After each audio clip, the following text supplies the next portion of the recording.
Call to order the Senate Committee on the Environment and Natural Resources. Today is May 27th. We've got a number of bills to either have public hearings on and or work sessions. So let's get started. We, as is custom, it seems like here, when we have a lot of things to do and people coming and going, legislators, we are going to go out of order.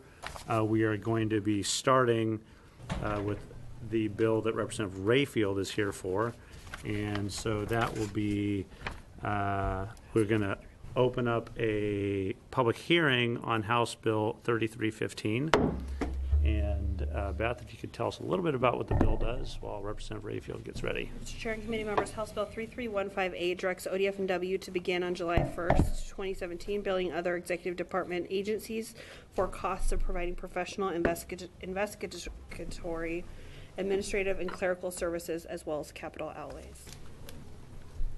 All right. Go ahead. So my name is Dan Rayfield, State Representative, House District 16. House Bill 3315. Basically, the concept has been tossed around for quite a while. Currently, in the Oregon Department of Fish and Wildlife, they in-kind services to other agencies for fee permitting processes. When they do that, in essence, we are hunters, anglers are subsidizing a lot of these other fee permitting processes, and from an accounting standpoint, when we're evaluating other permitting costs, we're not taking that into account, and that creates an interesting situation as we're trying to manage some of the budgets. This bill is an attempt to fix that. Essentially what it does for the first 2 years, ODF&W is required to invoice the other agencies for these fee permitting activities, so that way we can learn a little bit about what those processes are, what's the scope of that, and the other agencies can kind of be put on notice. This is the cost for these services. Then in years 3 and beyond, this requires the other agencies to reimburse ODF&W for the services that they are providing.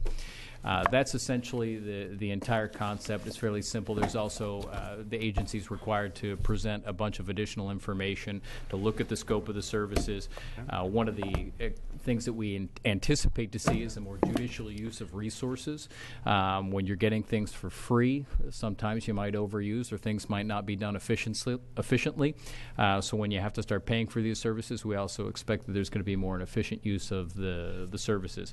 There was a discussion to go back and forth whether to implement the reimbursement period between 2 and 4 years. That was a fairly long conversation.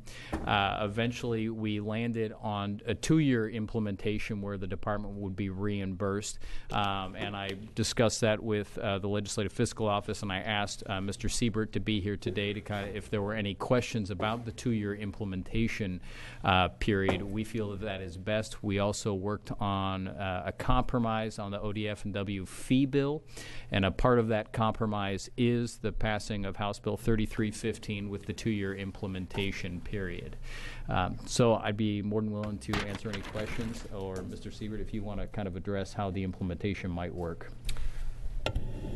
Mr. Chair, members of the committee, Paul Siebert, Legislative Fiscal Office. Just briefly, we would envision that the executive branch would have to coordinate during budget development packages and the affected natural resource agencies for the agency request budget process, and then those would be updated as the budgets work through the process. So for governor's recommended budget, they could be updated with more recent information based on the agency collecting information over a longer period of time. And then again, during the 2017 session, when the budgets are before the Assembly, again, that same information in those packages could be updated.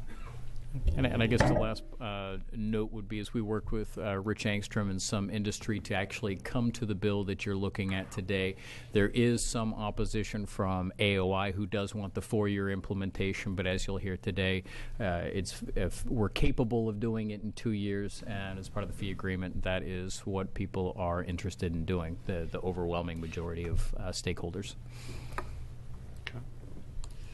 All right. Questions of the panel from the best subcommittee in Ways and Means? Go ahead. Yeah. Thank you. Do you anticipate, or what do you anticipate as to revenue generated? Or have you done any of that?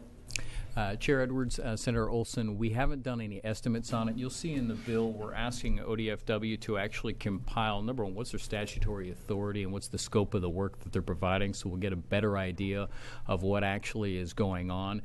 So we'll have a better idea within the first year exactly how much that is, and even more so in the second year, although we could, potentially, I think there are some estimates from ODF and W. I don't have those. Follow-up? Yeah, follow up. I would just ask, is Brent are you going to come up and chat to this? I can if you'd like. Well, because we're talking ODFW budgets, and they've talked to me at length about the work they do outside of Fish and Wildlife, and so I thought perhaps you would already have talked to them about what their scope is and what they see as they need from the general fund to balance their books, if you will. So I thought you might have perhaps had some numbers that would be relevant to what they could anticipate taking in. But since you don't, that's fine. Thank you. Yeah, and Senator Edwards, Senator Olson, I think when I look from a budgeting perspective, right now I'm looking at a permitting process which has in-kinded time into a permitted process in a different department. The accurate accounting method, and what we're doing is we're plugging general fund into ODF and W and the fees, which then subsidize over to this permitting process.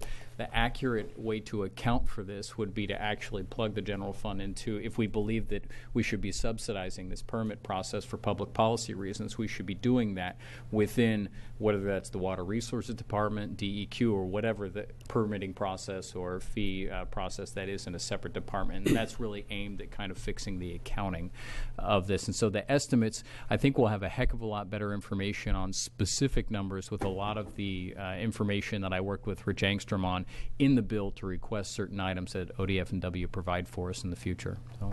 Thank you. Thanks, Mr. Chair. And I don't know, maybe this is a question for Paul, but for you, Representative. Is ODF&W unique in the service that it provides to other agencies, or is this something that we see in other agencies as well? And I understand the funding issues that ODF&W are, is facing, which probably was a primary driver of this. But is this leading to a situation in which agencies are going to have to bill each other for all the sort of partnership work that they do for one another? And Chair Edwards, Senator Dembro, actually that was one of the first bills that I had. The first bill of this actually was to have a more broader scope to, because in certain situations it does make sense to employ the kind of accurate accounting measures as in this bill. In other situations it doesn't. So I think it's a case-by-case analysis. The Attorney General's office, being an attorney, that is one agency that does bill for their services to other entities. But Mr. Siebert might also be able to give a more detailed response. Mr. Chair, Senator Dembro, I'm sure there are other natural resource agencies that this is a similar type of situation. I don't know if their funding is quite the same.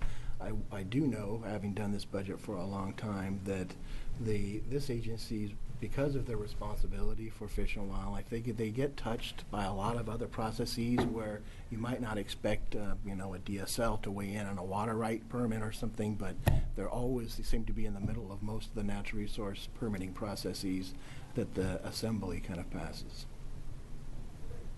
Yeah, this is not the first time this concept has been before the legislature.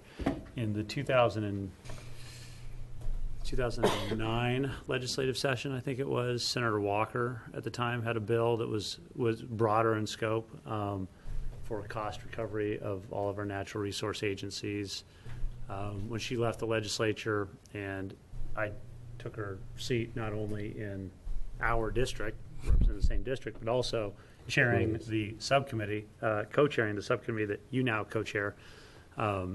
She had left me with the task of getting that across the goal line, and so I worked diligently on it, or my staff worked diligently on it for months. And right before we came into session, we had a big sit down with all sorts of stakeholders who were on board with it the previous session, who were all not on board with it anymore.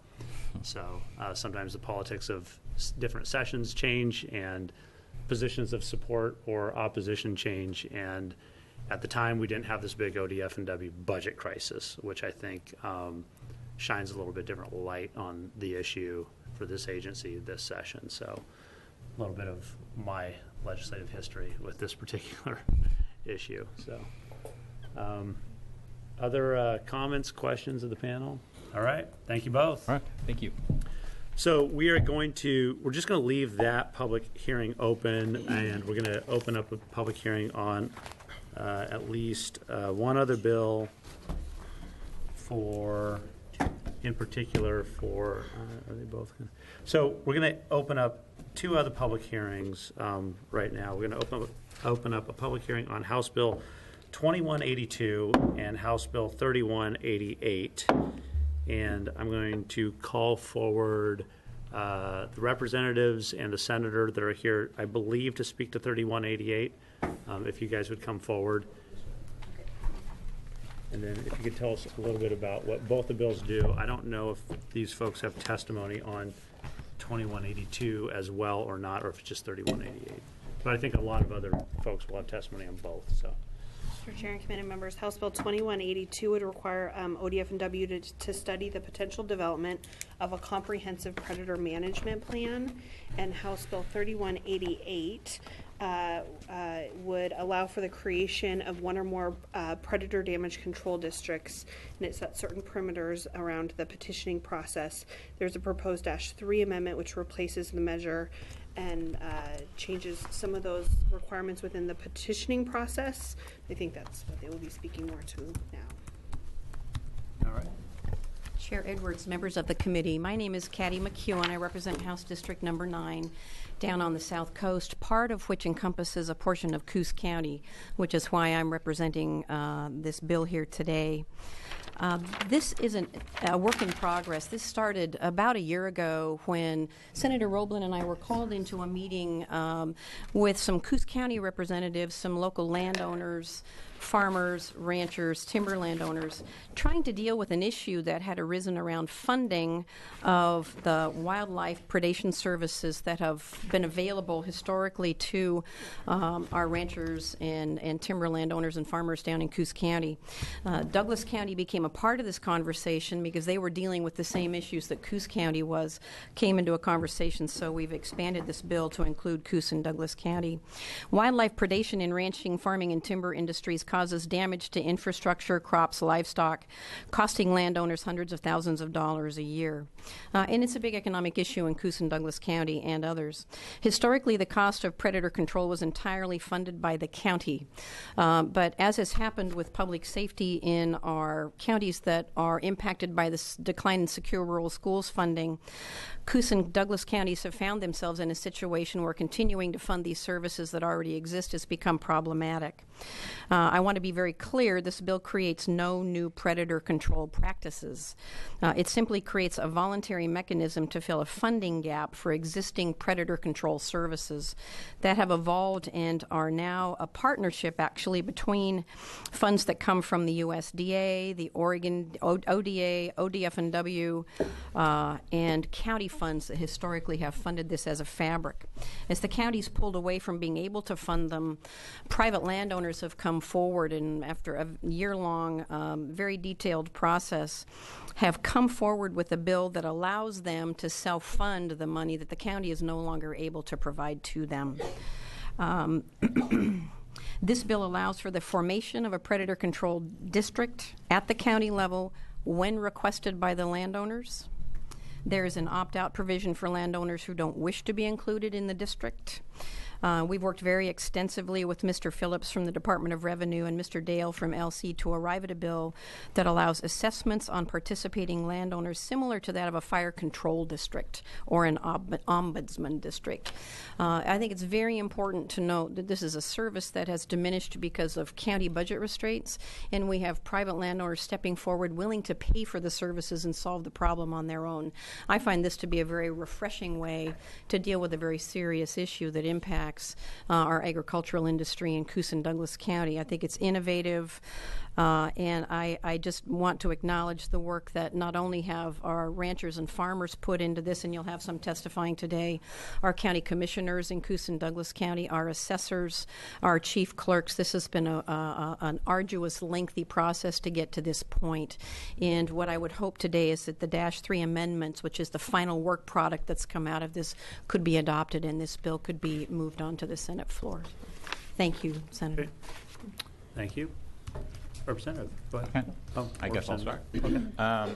For the record, Senator Arnie Roblin from District 5, which goes from Coos Bay to Tillamook Bay and into the valley and Falls City and Sheridan. Again, Hattie and I started this conversation a long time ago with some local ranchers that actually, a number of them were not in our district, but they were in Coos County. And since we represent Coos, and then eventually Douglas was having the same conversations, we got involved with Douglas County. Again, both of us have part of western Douglas County. The issue is, how do we continue a program that has been reasonably successful in keeping farms and forest lands available? A number of the predators, and if you look at the bill, it includes bear and others, do a lot of damage to forest land as well as the agricultural land with respect to eating and tearing up trees, especially after you've planted them, other kinds of issues. And we have found ways in which our county has people that get out there and haze and do whatever it takes to keep predators under control.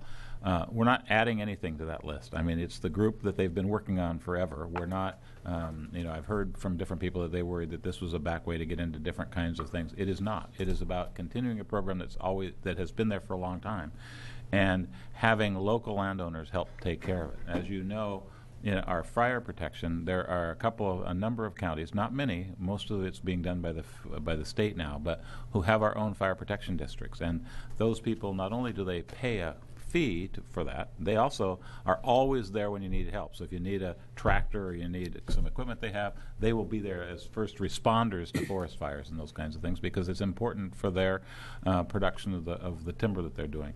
This is basically the same idea. It's saying, we understand that the counties don't have the resources to continue to do this. The funds that have been coming in from forest and others are not the same as they were. The federal money is not there. They have to make hard decisions. And we as landowners who really do care about the products we're producing and the ability to continue our businesses are saying, we'll step up. We've come up with an amount of money that they will understand and know what they are. They get to self-select to go into the program. And then the county can continue to do the work that's been being done of keeping predators under control.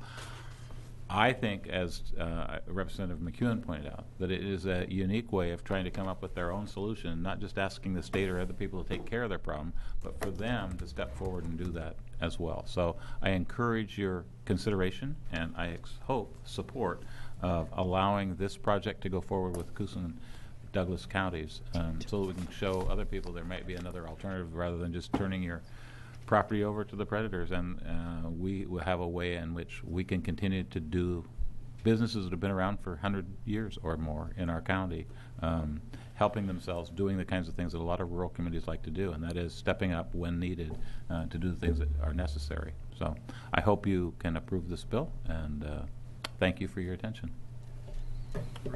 Thank you. Thank you, Mr. Chair. For the record, Dallas Hurd, House District 2, primarily located in the Douglas County area. I'll be brief here. Basically, it's the 50% participation rate is what will set this off. If the impacted landowners at a 50+% participation rate, both in number of people and of acres owned, want this project, it'll automatically start going into effect. So it's driven by the people that are impacted. That's what I do love about this. As the good representative and senator mentioned, it was about a year ago when this was brought to me as well. I was running for my first term in office, but regardless, it was brought to me by my predecessor and some of the folks that are sitting behind me. I've grown up in the Douglas County area my whole life, and I can say that the safety net issues have become a very obvious problem to anybody that lives there. The funding the funding gap is drastic, and so this is just one of these high priority issues that is not quite high enough to continue to be funded by our counties. And so we desperately need this change, and simply just a change in the funding mechanism to be pushed forward and get to the Senate floor with your support. Just to give you a few numbers before I let you go.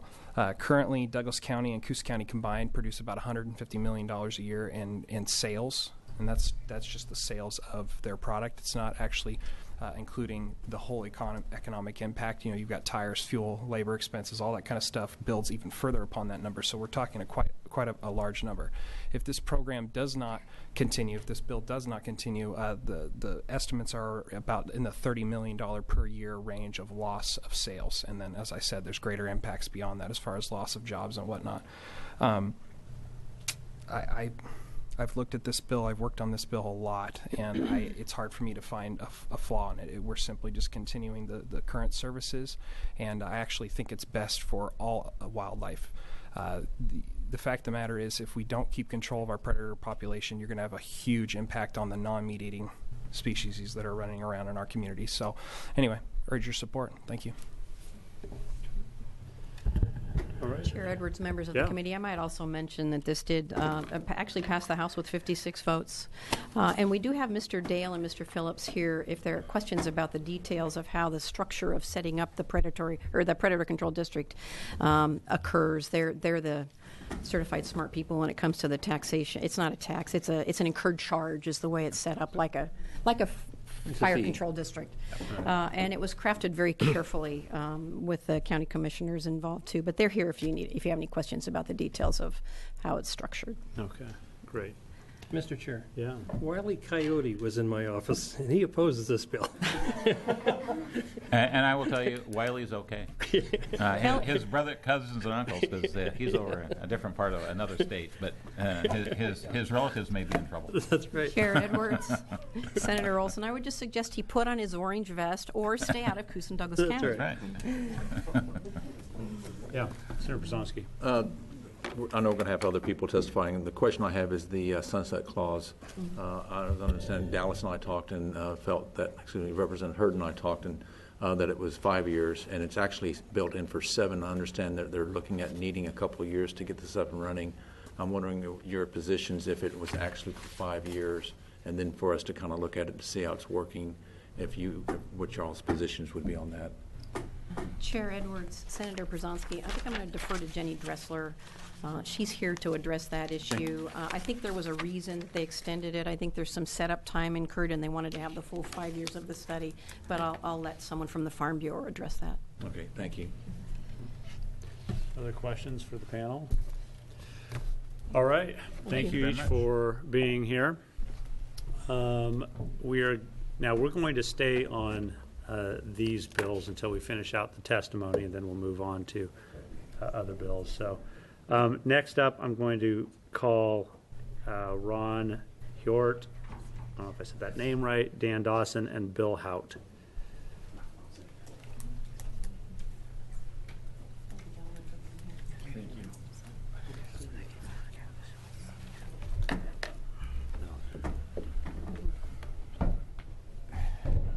Three musketeers. Okay, I'll go first, sorry. For the record, Dan Dawson, I reside in Roseburg, Oregon. Senator Edwards and committee. I want to first start off, I was one of the people that helped draft this bill originally to try to come up with a mechanism with our funding that we were lacking. On our farm, we raise sheep, goats, and cattle. Our predation over the years, as it was real bad, got better, and now we're back into it's all over the board. And we needed a mechanism with the county funding lacking to come up with something. And so we come up with this plan, and as a rancher and a landowner, we feel it's a very good one. On our ranch, I use guard dogs, fencing, hot wire, pinning, and everything that you can do to non-lethally keep these animals at bay. But one of the real success stories from having this program in our county was we have a deer called the Columbia white-tailed deer, and that we are accredited on these ranches, because that's where this deer lives, of getting them off the endangered species list. It's one of the only land mammals to ever be taken off. And it's because of what we do for predator control on these ranches that we were able to get this deer off the list. And we want to continue, it's not only helps us, but it also helps the wildlife. And if you have any questions, and I'll be here to answer them. And thank you, Senator Edwards and committee. And I thank you for keeping your testimony brief, because we do have a lot of people, and I forgot to officially ask everybody if you could keep your testimony brief, unless you're talking about some of the more technical details of it. I would appreciate that, just because we have a number of bills and a lot of people. So, but thank you. My turn. I'll try to be brief. Thank you, Senator Edwards and committee. We appreciate very much your taking the time today to have this hearing. As one of the principals that helped work on this bill, Name for the record, sir. Oh, Ron Yort. Excuse me. Thanks, Ron. Oakland, Oregon. I figured everybody knew me, so sorry. One of the things that this bill does, it creates a stable funding source for us here in Douglas County and in other counties too, is the way the bill is written. It's organized by the county government. We've wanted it in that mode because we think that's the best and most logical way to manage it. It's locally managed. It creates some funding so that we can match our federal funds and other state funds that might be available. It allows landowners to opt in or out based on their individual circumstances and et cetera. We do have a penalty in the bill for those that want to opt out and then come back in, so that we can encourage folks to stay there. It creates an advisory board of stakeholders, so that those stakeholders are definitely individuals that would be in consultation with our county commissioners and would advise them. The county commissioners of each county would hold the final say in the determination of the district. It does have a sunset clause, and yes, Senator Pergancy, it is 2022. Jenny from Farm Bureau can answer the question, but my information was, and our intent was, it will take some time to get this put together, and the reasoning is that it's based on the assessors. When you send money or you ask for the assessment, it doesn't come. It takes a year or 18 months in order to get the money available. So that's the reason that it basically is started on a 5-year basis, or excuse me, a 7-year basis. So it's that.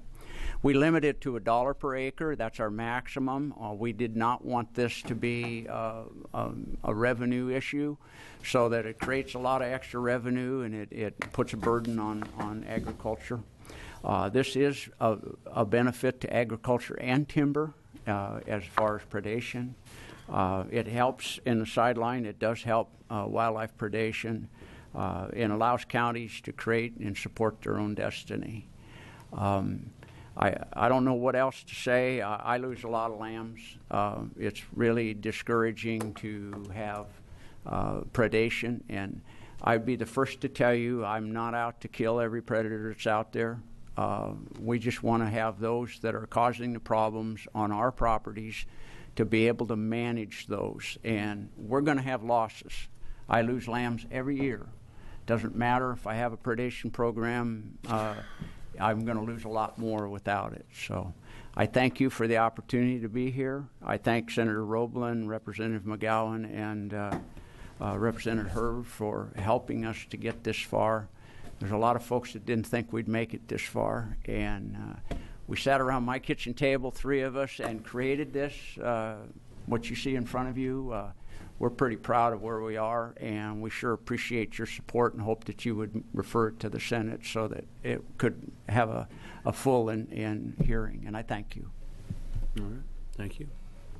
Go ahead, sir. Committee members, my name is Bill Hoyt. I am the past president of the Douglas County Livestock Association, past president of the Oregon Cattlemen's Association. I'm a 5th-generation rancher in Lane and Douglas County. I run about 300 ewes in Douglas County every year. we have watched the participation financially of the counties and the Wildlife Services predator management team go from 7 people very active in the whole county, 7 agents that were very much able to take care of our issues, both on private lands and dealing with all different types of predators, down to 3. And as an empirical example, we lost 10% of our lambs were killed by coyotes last year. And that made a fairly significant impact on the bottom line for us. So this bill is innovative in the fact that it allows for private participation in order to fill these funding gaps. And I think that we're all looking, as we've all go through this building, we look for ways that we can be innovative about solving problems. And that's what we're about in this bill. And I think the bill addresses all of the complaints or things that might be negative very well in terms of how it is crafted. And I think that the lower line is that once it's in place, it's going to really help the livestock community in Douglas County and surrounding counties to deal with predator management. So I thank you so much for your time, and we look forward to seeing this bill move forward. Right. Thank you each. All committee members. You got real folks, the real McCoy here, testifying.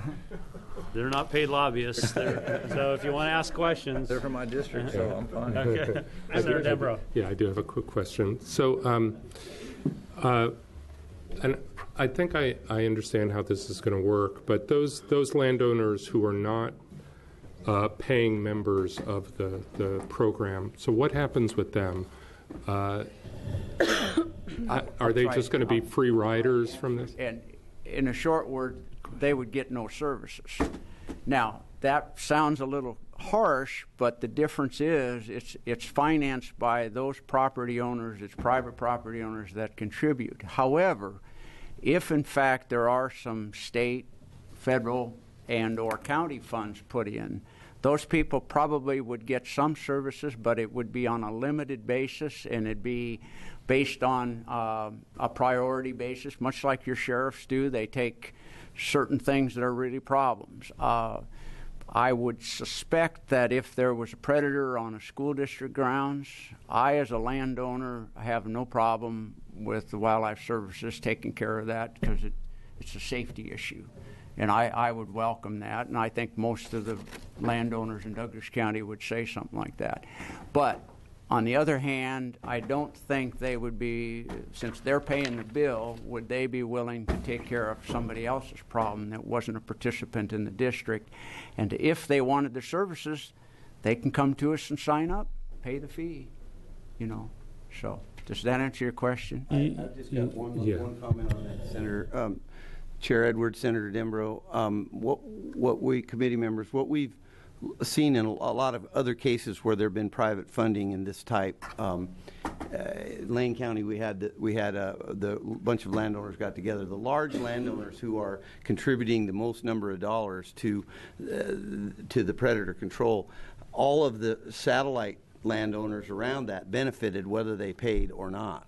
And so that the predator control taking place on large units has a very beneficial impact to smaller landowners.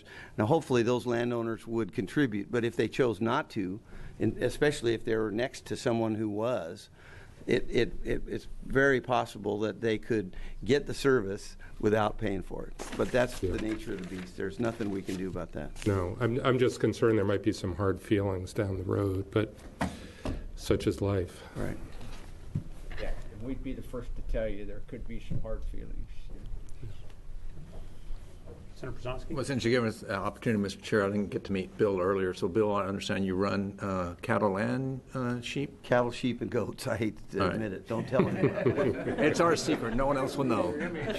So, what parts of Lane and Douglas are you The headquarters leasing? is right on the border, the last flat place in the Willamette Valley where the I-5 drops over into Right. the canyon to go to Curtin. That's the headquarters. Sure. My great-great-grandfather homesteaded there in 1852, and there was a toll road. I-5 was a toll road in the 1880s. Wow. We were a stage stop. Stage stop, right. And So off to Territorial Road, in between, Right. kind of sandwiched there. And the old road went over the hill to Lorraine Valley, and then the toll road came up where I-5 comes. And then we ranch in Looking Glass Valley and several other places in Douglas County, and run both sheep and goats. Okay, that and area? they're in cattle Or also. Scott Valley area? Scotts Valley, we just have some cattle down on Driver Valley Road outside of Oakland right now. Okay. And we're pretty mobile. We Yeah, go yeah. where the grass grows.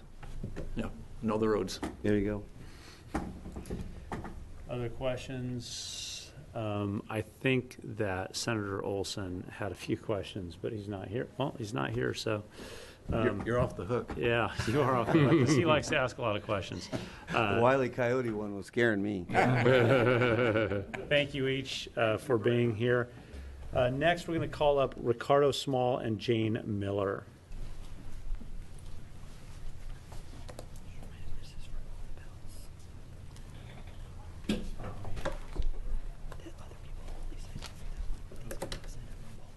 And I would invite you, because we do have two bills that are open right now. I think both of you had signed up to testify on both 3188, which is this bill that we've been talking about, but also 2182. Both the public hearings are open now, so you're willing to. Okay. It'd be great if you entered your testimony for both. Would you like to go first now? No, you may. Thank you. Okay. My name is Ricardo Small. I'm from Benton County. I've given you a 12-page written testimony. The first 2 pages are really the testimony, and the additional 10 are exhibits. Is it okay to talk about 2182 first? Sure. Okay. The predator killing study that ODF&W would be asked to complete probably should have some funding attached to it, number one, for the study to be completed, given the budget crunch of the department. However, the history of ODF&W's performance on studying cougars was quite dismal, and I've got an exhibit attached, Exhibit A, that goes through some analysis and criticism of the cougar study that they completed, I believe it was in 2009. So I'm suggesting that the bill, if you approve it, should probably include some additional sources of information about predators, university types, maybe the Washington State Large Carnivore Center. I put a link on page 1 at the bottom to that center. Probably Oregon State or University of Oregon would provide adequate scientific information, but ODF&W's performance in the past has not been all that great as far as the cougar study went. That's all I had on 2182. Okay, great, thank you. And how about your testimony on 3188? Yes, sir. On page 2 starts my testimony on 3188. The way I look at this new funding source, it's to perpetuate the killing of predators by wildlife services. And I've put 2 links on page 2. One is to a film titled Exposed, and Exhibit B on page 7 has summaries or excerpts, I should say, from 3 federal agents and from Representative DeFazio, all of which are very critical of the performance of wildlife services. They're an agency that has violated numerous laws throughout their history. They've killed pets. Apparently it's been a danger to people with what they've dumped out in the wilds. It's an agency that should be abolished. It should not be perpetuated with local funding.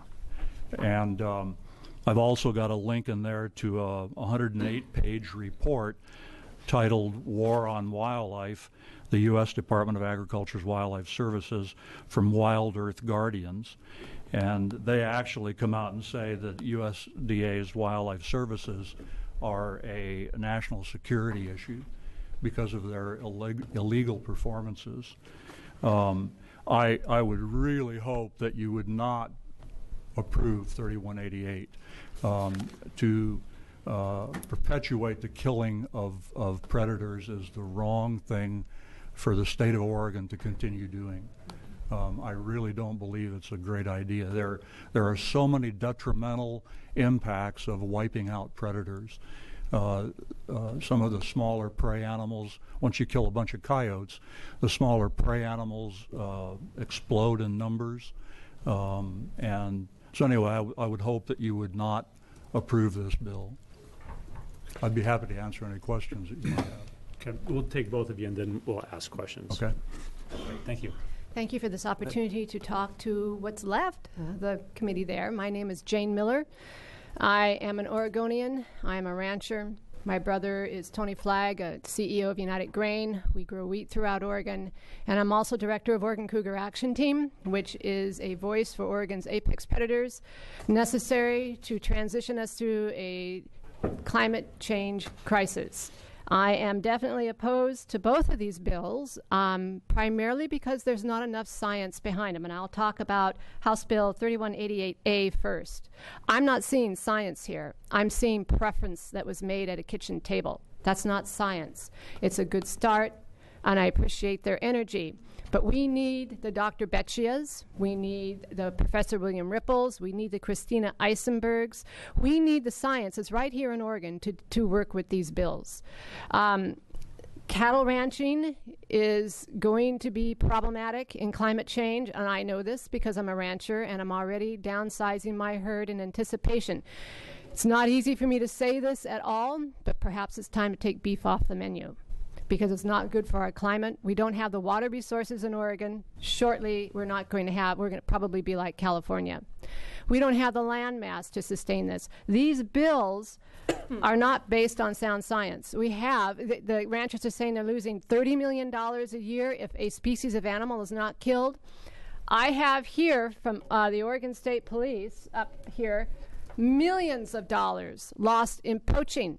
Millions of dollars, more than is lost in any one species of animal in a $30 million crisis. I'd like to see the stats on that, because I got the stats in the poaching, and House Bill 3188A is going to open up a Pandora box of poaching. It's not going to be confined to this little nice group of people. Stan Thomas is a trapper. He works for the federal, the state, and the county as a trapper. He's paid by all three. His bio is on the internet, and he brags about the money that he makes. And the money that he makes as a private entity, Judge Perry cannot even tell me Stan Thomas's EIN number to know if he's even paying his taxes. Now, this is the kind of community that you are introducing. They sound nice on paper. They sound sweet here in this room, but they are not. And I know this because I'm living out there with them. I'm rubbing elbows with them. I have grown up here on 7,000 acres in Klamath Falls that is now dry as a bone.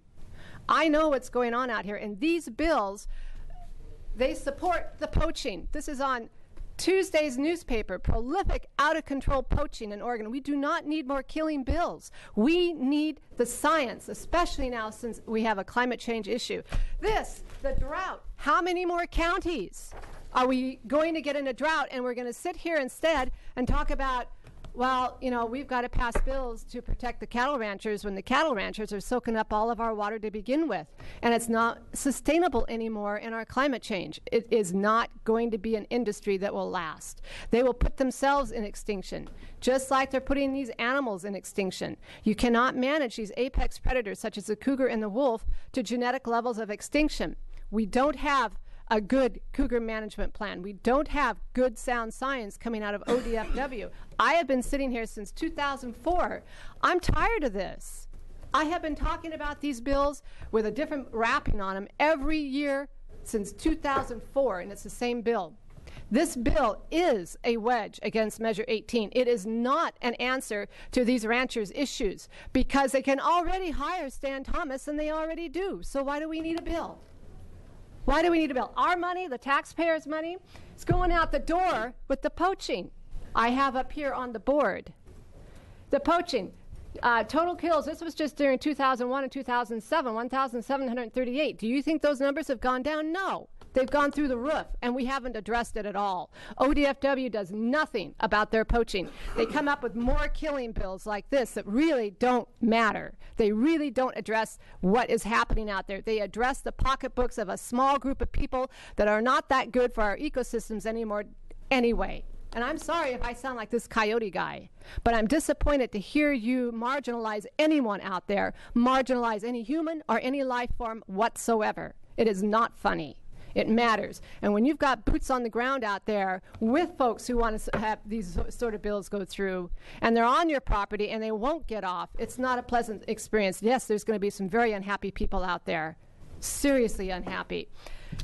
Please do not pass that bill. We need better science. We need more information behind that bill. We are not getting around it perspective of what's really going on out there and what Oregon really needs. Now, with regards to the science bill, that brings me right into the science bill. I started Oregon Cougar Action Team because I had a meeting with Ron Anglin about poaching issues that I witnessed. A lactating cougar with 2 cubs was hung by her neck and gutted, and the cubs disappeared. They go to the black market, both the Oregons and the cubs, by the way, out of California. And I went into Ron Anglin and I said, you know, we've got a problem here. It was supposed to be a 15-minute meeting, and my husband and I began to tell him our experience. Immediately, Ron took over and lied to us for 45 minutes. My knight in white shining armor was gone. ODFW became a completely different entity to me, and I stepped over the threshold of that building and I told my husband, I'm not going to allow this to happen to our climate, to our ecosystems, and to our citizens. And so I started ORCAT.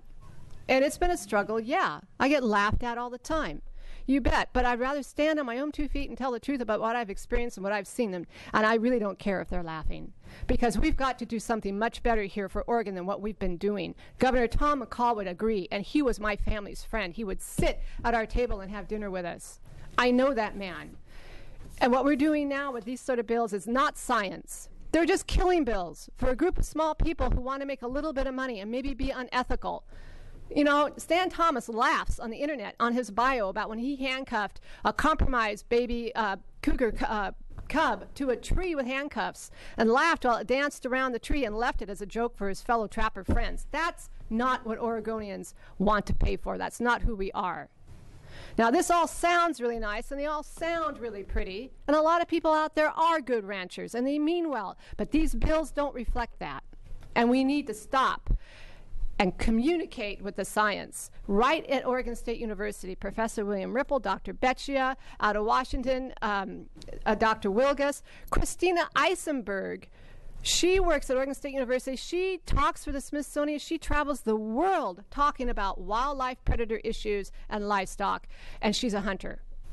So we've got the science out there. And I am telling you, I am tired of coming home from a vacation and then within 5 hours I've got to sit here with a bill that should never have been to begin with. So I apologize if I sound like a coyote dude. I've been doing this since 2004. And I'm seeing the same stupid bills, and they are stupid. And I'm sorry to tell you that, but I have to live out there in these communities with these bills. And it's destroying our ecosystems. It's undermining our watersheds. And we have a more serious problem than somebody's little predator issues. We've got a poaching problem. We've got a drought problem. We've got land ethics problems. These are the issues that need to be addressed. And I don't hear any of that here on these bills. I don't hear the science. Thank you. Thank you. Questions? I have a couple of questions. So could you connect the dots for me, Jane? You mentioned poaching many times throughout. Could you connect the dots between? I'm not sure what you were saying about poaching. So other than there is poaching, but these bills would encourage poaching or something. Yes, they do, because these particular bills encourage poaching because these particular bills encourage hound hunting. They encourage a lack of science and a loosely knit group of people. There's nobody out there monitoring what is going to be going on because it's private. Nobody is out there monitoring. We have a prolific black market issue here in Oregon of wildlife parts. Prolific. It's over $100 million annually plus now through California. And Asia's not helping it one bit. But these sort of bills don't have enough monitoring they are just a Pandora box of opportunity for poachers. There's not enough monitoring. There's not enough science. They're out of control. There's two, and ODFW has so many killing bills that are not monitored, that are contributing to our poaching problems. ODFW is not taking care of their own problem. You know, and we have trappers like Stan Thomas, whether I like his ethics or not. We've got trappers that these private ranchers do hire, and without a bill. And they never have needed a bill. They just hire the trappers and get her done. So this bill is a wedge to undermine the voter's voice and the voter's integrity, and it undermines science and sound ethics. It's not an ethical, scientific, or a respect to the voters at all. It will enhance. My follow-up question is, so you're not saying that this is new program, but it would be a funding source for an existing program which you disagree with? It is the same bills I've been fighting to kill these species of animals with every year. It's just a different wrapper, just a different number, just a different number. Yes or no? This is existing program, but you disagree with the underlying program, correct? We have a lot of killing programs. They are all reflect this. So Yes or no? would you repeat the question again? This is not a new program, but it's a funding source for an existing program which you vehemently disagree with the underlying This is program. not a new bill. It's the same bill with a different number and a different wrapper. Same concepts, same principles behind getting the job done they want. Senator Przanski. Yeah. I'm trying to, I guess, get some concept on this, Jane, because what I've heard, and please explain to us, because it seems like you have a different perspective. What I understand, this program is already existing, first of all, and that because of the funding at the local level not being able to have actually using public tax dollars, that you have private individuals who are willing to establish a special district and that they are going to self-fund. So it seems to me that you're actually accomplishing taking away public funds that are no longer being used and won't be used, but instead will be using private money to actually continue the program that's existing. That's the first part. The county money is going to be gone for whatever reason. Stan Thomas and trappers like him were already there working without that county money, hired by these ranchers and individuals to go in and do the trapping without the state, without the county, without the federal money. Because they only work about 7 months out of the year trapping for the feds, the state, and the county, and the rest of the year they're privately owned. And they go everywhere. Trapping privately for these individuals. So why the bill? We've already got it. Why the bill is so that we can undermine Measure 18. That's what it is. Because Stan Thomas and all these other trappers have been for decades doing the job that you now want to make into a bill.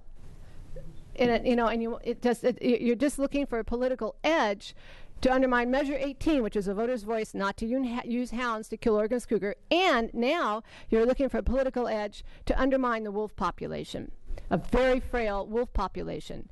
That's what this bill is. Why do we need a bill when Stan Thomas and cronies like him are already out there doing this business without county funding? I appreciate your comments, but I don't appreciate you, let's say, demeaning different people. I'd like to hear your answers as to how you feel. Don't categorize people, because that turns me off completely. I appreciate that. I'm sorry. But Stan Thomas is already being paid, and folks like him who trap without the county funds for decades. Okay. No questions? Okay. I don't have any other questions. Thank you both. Next, we will call up George Houston, Dave Wiley, and Joe Rollader.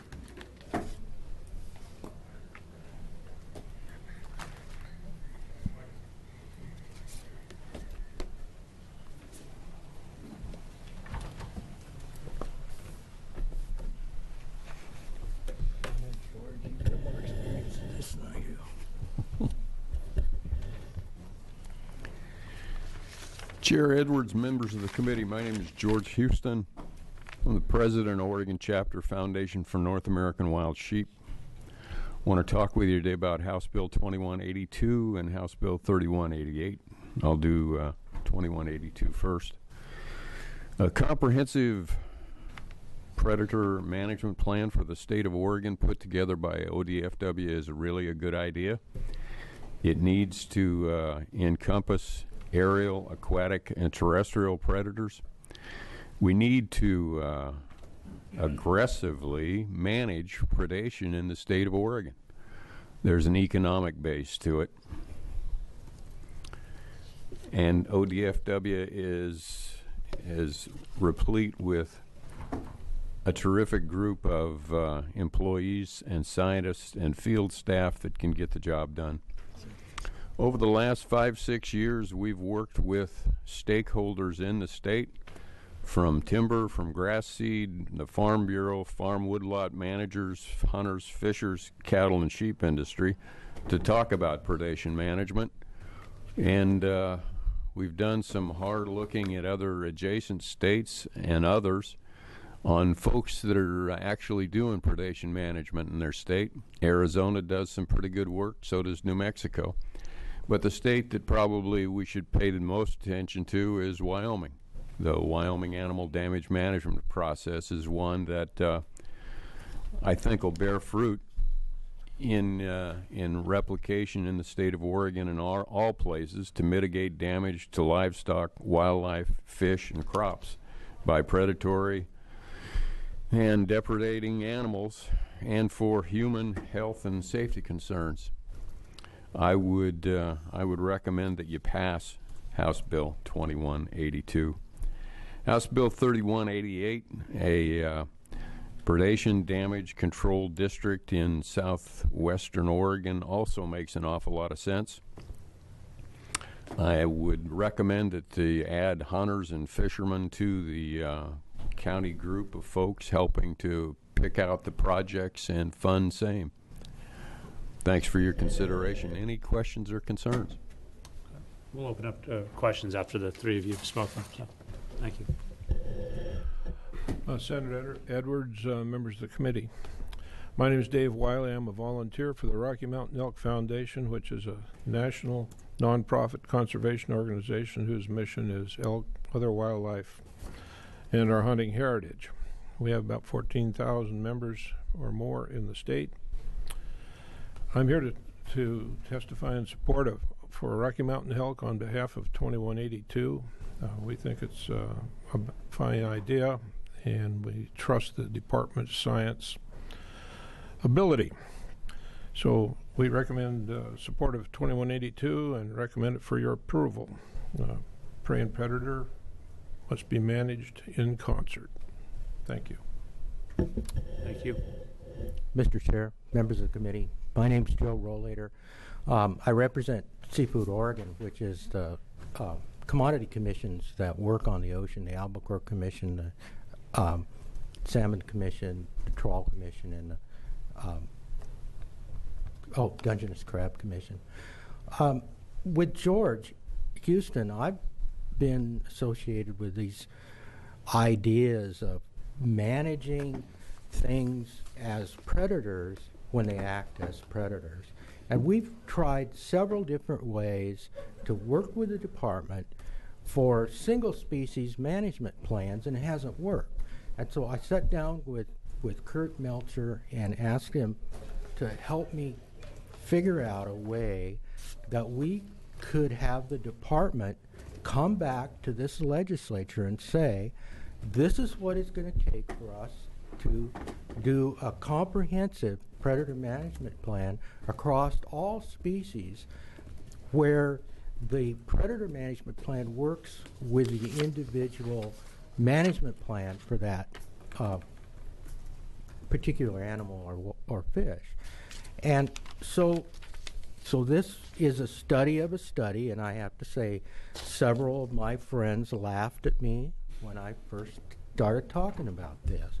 Why would you do a study of study? Because we need to know what resources are necessary to do this kind of study. We need to know how long it's going to take. We need to know who all has tried this elsewhere. Like George and I have both read the Wyoming plan, and it's a plan that's worked for Wyoming, but it's not going to, that plan is not going to work for Oregon. But other states have done management plans, and I'll give you a short example of what I'm talking about. It has to do with fish, of course. Lingcod and rockfish are two federally managed species. About 10 years ago, we discovered that productivity of the ocean has shifted, and both of those species were in trouble. And So we started doing single species management plans on the 27 rockfish species. We've got a few of them done. We also did a management plan on lingcod. However, lingcod have really recovered fast because they start to spawn at about age 3. Rockfish haven't recovered as fast because the median age for a spawned hen rockfish is 27 years old. So we're in a situation now where there are single species management plan limits on harvest of both of those species, whereas the lingcod have recovered. The lingcod predate on baby rockfish. So those rockfish that we're waiting for to get old enough to spawn are being consumed by a population of lingcod that's already recovered from the low productivity system.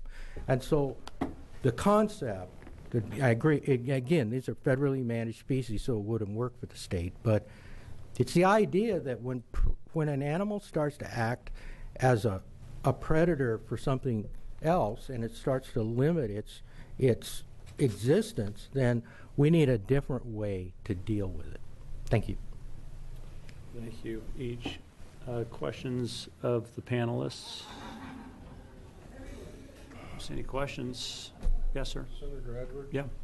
Is 3315 still open? Yeah, both, excuse me, 2182 and 3188 are open, and we haven't opened up 3315 Yeah, we yet. did. Again. Yeah. Is that We started with that, right? That's right. You just took Oh, that the, was Rayfield. testimony. Oh, yeah. Yes, that one is, if you want to weigh in on that one too, yeah, it is open. Well, It would you actually need- save us time. Yeah, but I think you need to at least put it on the record that you're reopening, because I think you, I never closed it. I specifically stated we're leaving it open, so it is open. 3315. Well, for Senator it. Edwards and members of the committee, I'll take advantage while I'm up here. The Rocky Mountain Elk Foundation supports HB 3315A and recommends it to you for approval. And we certainly second the eloquent presentation by Senator Rayfield and his explanation. And the big difference that between ODF and W's funding stream and the others, many others, is that the money available to it to manage, the only money available to it to manage is the license and tag fees. It gets a lot of other money, but it's generally federal or lottery, and it's got strings that prohibit it from being utilized for any other purpose. Recovering funding from services rendered on permits, licenses, and permits and application fees to other agencies will make that license and tag fee money go a lot further for management, for which it was intended and paid for by the licensees. Thank you. Thank you. Joe, you had also signed up on 3315, the ODF and W funding, 3315, the fee Yes, sir. recovery, or the cost recovery bill. I don't know exactly how you say that. Did you want to testify? For the record, my name is Joe Rollator. I represent Seafood Oregon, the Commercial Fishing Commodity Commissions. Commercial fishermen like myself have participated in the budget process at ODF and W for many years because we pay fees based on a percentage of the ex-vessel value of our product, and we also pay fees for permits. And we have always been concerned about where our money goes and how that money is being spent, whether it's being spent on management of the species that we harvest or whether it's being spent on something else. And I think this is a really good bill because I believe it will answer the question of how the money within ODF and W, the fee money, the federal money, all that other money, how that all gets parceled out. And it will give us a better idea of how we can manage into the future with the programs that the fee payers want, the programs that the general public wants, and then programs that some private individual needs done. So I think it's a good bill. I'd like to see the time frame stay the same in the bill. As Representative Rayfield said, we've all kicked this around for quite a while, and a 2-year time frame on getting started is better. Thank you very much. All right. Thank you. Thank you. Questions of the panel? Okay. Don't say any. Thank you each. Thank you, sir. Next up, Al Elkins, Tom Wolf, and Jenny Dressler on House Bills 2182 and 3188. And I think Al and Tom had also signed up to weigh in on 3315. Thank you, Mr. Chair. Members of the committee, for the record, I'm Al Elkins, representing the Oregon Hunters Association. I'm here to speak in favor of House Bill 2182. A lot has been said. I won't repeat it. This bill gives us the opportunity to build a predator management plan based on science, economics, and social values. And I think it will help us show that predator management's not a bad thing, but a necessity for all wildlife management. That concludes my testimony on that bill. Thank you, Mr. Chair. Would you like to enter your testimony also on 3315? Yes. Thank you, Mr. Chair. For the record, I'm Al Elkins, representing the Oregon Hunters Association. I'm here today to support 3315. We are a member of the External Budget Advisory Committee, and this year when we met, we found and heard that some of the biologists were spending, in the Wildlife Division, were spending 30 to 60% of their time on other non-game related job work. So we came to the legislature with a priority concept, and we were told that other bills had been drafted, and we support this bill with a 2-year limitation. And based on what Representative Rayfield said earlier, it's part of the budget package, and we support that as well. So thank you. That concludes my testimony. Great. Thank you. Go ahead, Tom. Chair Edwards, committee members, for the record, my name is Tom Wolf, the Executive Director of the Oregon Council of Trout Unlimited. I'll first start off with House Bill 2182. Now, I have nothing in my wheelhouse includes cougars or wolves, so let's just talk about what predators I'm concerned about, just to get that off the table in case I get any criticism about wanting to kill wolves or cougars. But my group's not concerned about that. What we are concerned about is the large influx, for whatever reasons, of pinnipeds, which are seals and sea lions, and avian species like Arctic terns and cormorants that have increased in large numbers, and frankly are a major factor in the demise of both adult and smolts. And so we support this bill, and granted, it's a study, and nowhere in there does it say that the study is going to come up with a plan that says we have to kill everything. A study could mean looking at other ways that manages pinnipeds and Arctic terns, and cormorants, but there has to be a look at this very major problem that's facing the return of our salmon in the coastal streams on the Columbia River. So Trout Unlimited does not necessarily support the rampant slaughter of birds and seals, but sometimes we have to look at harsh ways to deal if there's no other ways we can deal with. So this opens up a study that could look at developing a plan of how we manage these species, and so that we can continue to have large runs of salmon that can be used by recreational fishermen, commercial fishermen, and just people who like to watch. And granted, we understand there's many other concerns of why that are problems with salmon. There's habitat loss, there's dams, there's climate change, but this predator management of seals and sea lions and birds is a problem, and we need to look at that problem. So we ask that you pass this bill. We think it's Good bill, and for the record, I never did laugh at Joe when he presented this plan. So, I think saw you laughing in the back of the room when he was talking about it. Not at him, but with him. He just threw the flag on you. So, all right. Well, I'm finished with that one. I want to testify real quickly on House Bill 3315. I have been working on ODFW budget stuff since they started EBAC over 10 years ago. I think that one of the biggest issues facing our natural resource agencies is our budgets. How do we fund our natural resource agencies? Frankly, with ODFW, the old tool of depending on hunting and fishing licenses because of lower numbers of hunters and fishers, there's less money there. So we need to look at other ways. And this is a very creative way thought of by Representative Rayfield. He's been very commended for this. So we support this bill. We support the 2-year study first and then starting the ODFW to start charging. We think this is a good way for the agency to deal with some of their problems. We've also supported the license fee increase and other ways that the agencies can recoup their money, get out of the deficit that they're sliding into, and become the healthy agency that can manage fish and wildlife in this state. Thank you. Thank you. Jenny, go ahead. Thank you.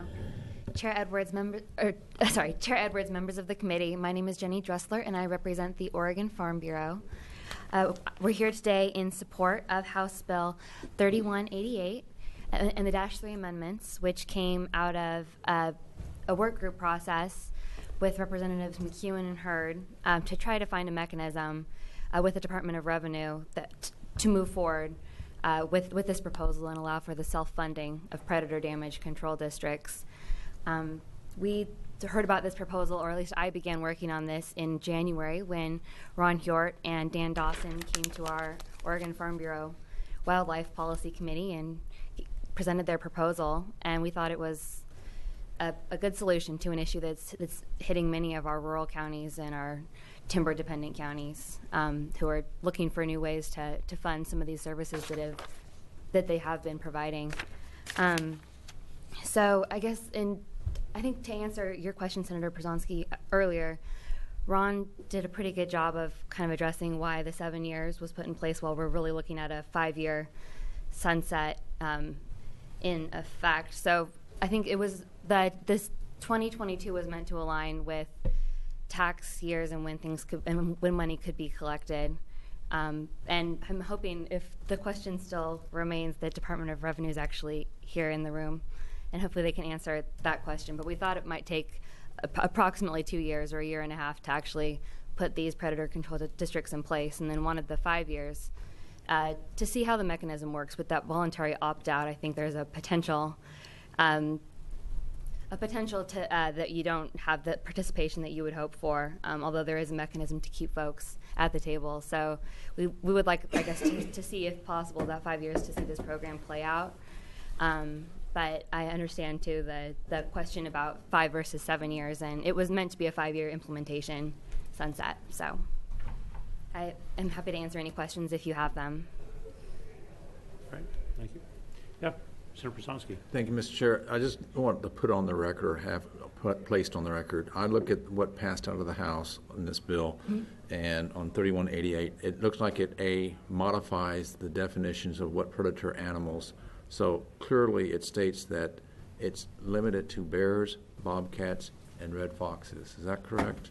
I don't know that it's limited. It expanded what predators to more accurately align with the USDA APHIS Wildlife Services, what they provide for predator control. Okay. I believe that was the intent of that. That would be a broader. I think Beth has some background information on that. Mr. Chair and committee members, there is a larger statute that I believe this bill references with additional animals that are already currently defined in statute as predators. Mr. Chair, I have that pulled up. 610-002, predatory animals defined as coyotes, rabbits, rodents, and birds that are or may be destructive to agricultural crops, products, and activities, but excluding game birds and other birds determined by State Fish and Wildlife Commission to be in need of protection. And it also includes feral swine. So We have those? Yeah. Cool. So for Razorbacks. for the timber industry in particular, it's bear damage to their trees that causes actually quite a bit of economic harm, especially to the smaller timber producers. So. Questions down this end? Down this end? Okay. Thank you each for your testimony. Thank you. So that, is there anybody else that is, let's see, hold on just a second. I think we might have everybody that's signed up for 2182 and 33, excuse me, for 2182 and 3188, the two predator-related bills. Everybody that's signed up has testified. Department, would you like? Do you have any perspective that you would like? This just so everybody knows, this has a subsequent referral that's been added by the Senate President's Office to the Senate Committee on Finance and Revenue because it is a revenue district bill. So that seems appropriate to me, and I, in fact, discussed that referral with the Senate President's Office earlier today. I sit on that committee as well, so I'll have a little bit of perspective to bring to that hearing. So it does have a subsequent referral. So if I think we might have some questions if you'd be willing to come forward, Mr. Department.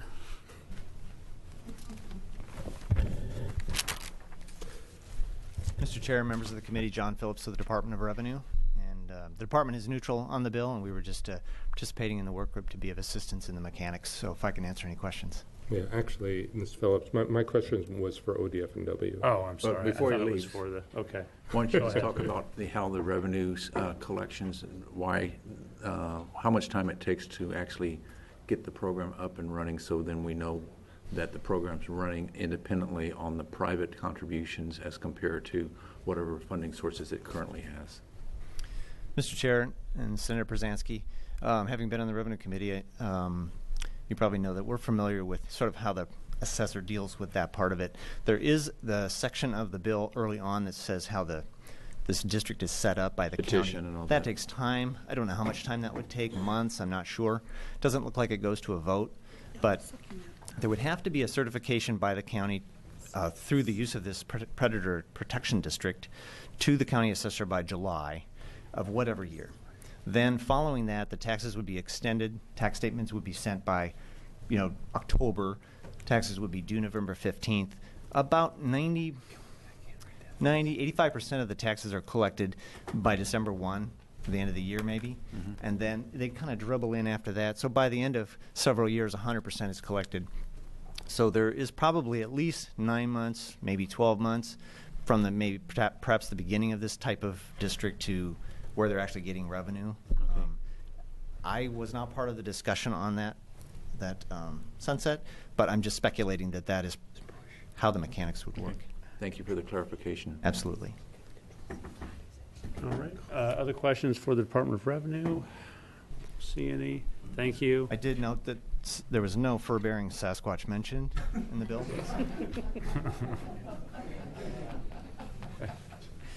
ODF and W, I think we may have a few questions for the department, so if you could come forward, that would be great. Chair Edwards, members of the committee, Brett Brownscombe, Acting Deputy Director with Department of Fish and Wildlife, and just here to answer any questions that I can answer. Great, I do. Yes. Chair. Brett, I have a question about 2182, the study bill. So that was not a bill requested by the agency. That's something that came from an interim committee, I see. But if we were to approve this, how do you see this study of a study happening? Would ODF and W bring in outside people, or how do you think it would move forward? We had some testimony from people questioning the department's objectivity, and I'm just wondering how you would work to allay those concerns. Sure. Senator Edwards and Senator Dembro. So you're right. This is not the agency's bill. That said, the way we would implement this, and we have heard throughout the legislative session related to the ongoing discussions over the agency's fee bill and larger budget, as well as previous sessions from constituents, concerns on all sides related to predator management. And so the controversy over predators is nothing new. The way we would implement this is the agency does have existing plans, whether it be a wolf management plan, cougar management plan, or other plans and ongoing actions related to predator species, including aquatic as well as terrestrial. What we would do is summarize what is currently in place and take an approach that would outline, if we were to do an umbrella type predator plan, which is what the study of a predator, the study bill 2182 would have us do, we would outline the components that would go into such a plan.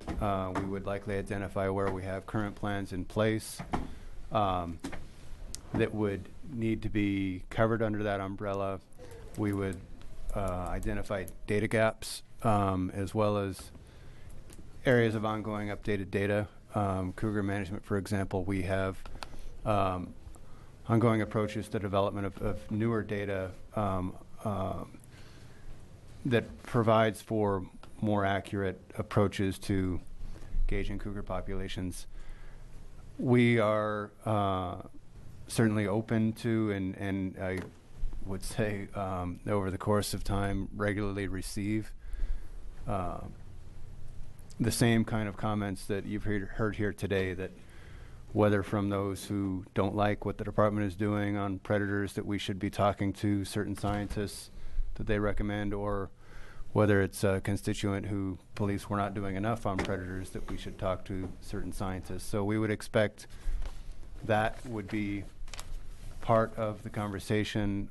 We don't have any, I guess, pre-design on a peer review process, given that this would be a study of a study. It's more, we have a minimal fiscal on the bill, and given the direction of a study, we would plan to bring back to the legislature and constituents the outline of what such a plan would look like, and expect that that would result in further conversation on the issue. Thank you. Okay. Any other questions for the department? Okay. Thank you. So, committee colleagues on the committee, that is everybody that signed up for 2182 and 3188. On those two particular bills, is there anybody else that has not signed up that would like to testify? Okay, don't see anybody. So it's my intention was to work both bills, but we don't have the paperwork for both bills. So we do not have the paperwork for 3188. We do have the paperwork for 2182. So it's my intention to work those bills. So we're going to close the public hearings on House Bill 2182 and 3188A, and we're going to open up a work session on House Bill 2182. So, you ready? Yeah, I'm ready. Mr. Chair, what are you doing? Sorry, there's no amendment on 2182. I know that you're scaring me when you're doing Sorry. that. Mr. Chair, I move House Bill 2182 to the floor with a due pass recommendation. Senator Olson has moved House Bill 2182 to the Senate floor with a due pass recommendation. Is there any discussion about this bill? No discussion. Okay. Last chance. Okay. Are there any objections to the bill? Seeing none, the motion carries. And is there anybody that would be particularly interested in carrying this bill? Senator Olson? Sure. Okay, Senator Olson will carry the bill. And we'll close the work session on House Bill 2182. And I will announce right now we have some more testimony to continue on some other bills. If you are here for House Bill, and I apologize for not announcing this earlier, if you're here for House Bill 3382, the canola bill, it will be carried over. We won't be doing anything with that today, so that one will be carried over. And given the hour, I don't think that we are going to get to House Bill 3068 either, which is the DEQ wood stove smoke bill. So we will be carrying that over, and we'll go from there. Mr. Chair? Yeah. Are we going to be doing other work sessions? Because we are, I do have 5 o'clock. It depends on how I intend on having a good discussion about the proposed amendments to the Beaver Dam bill, and I intend to, we will not have a work session likely on House Bill 3315, the ODF&W bill that we've had some testimony on, but I did want to at least get some testimony going on that. And I think that may be all that we get through today. So, okay, just kind of, we have more scheduled than we could handle. I didn't quite anticipate quite as much testimony on some of these bills. So, with that, we're going to continue with. Let's see. We're going to continue. We're going to finish out 3315. Here. So let's have Peggy Lynch, Amanda Rich, and Bob Olison. And then the final testifier on that bill will be Mike Freese. And then we'll move on to the next bill. Mr. Chair, members of the committee, Peggy Lynch, League of Women Voters of Oregon. The League of Women Voters is a nonpartisan grassroots political organization that encourages informed and active participation in government. And as such, the League has been involved in the budgets for all the 14 or most of the 14 natural resource agencies. As a part of that, and having been a part of the Integrated Water Resources Strategy work, we were invited to participate in the ODF&W's External Budget Advisory Committee this past year. As a part of that, we learned more of the issues around this, around the budget and around the agency. Although we're not really fond of fee increases, we accepted the need in order for the department to provide the services required for our hunting and fishing population. But we also agreed that some money should be provided by the general fund. One of the questions I heard earlier was what kinds of monies might there be should this bill pass? And at least the current proposal that's on the table regarding ODF&W is to add $2 million more in general fund. That does not mean that that might happen again in 2017. It will be the job of the 2017 legislature to determine how the bills that are being proposed should be paid. But at least you will have the information to make that hard decision. It is not fair for the hunting and fishing licensees to unduly bear the burden of these costs. But we do expect to have a robust discussion about who should be paying for some of these services. I might mention that, and Senator Edwards, you talked about Senator Walker's previous bill regarding natural resource agencies. The League testified on that bill a number of years ago. We are supportive of Senate Bill 952, which is the task force on natural resource agencies to talk about shared services, to talk about efficiencies, and to talk about alternative funding sources. They all fit together as a part of this bill. So we encourage you to pass the bill as proposed to you. We think that it's important that the conversation occur, the decision occur about how to pay for this in 2017. So we would not be interested in this having it go to 4 years. We need some answers, and they're tough decisions that have to be made, but you all are up to the task. Thank you.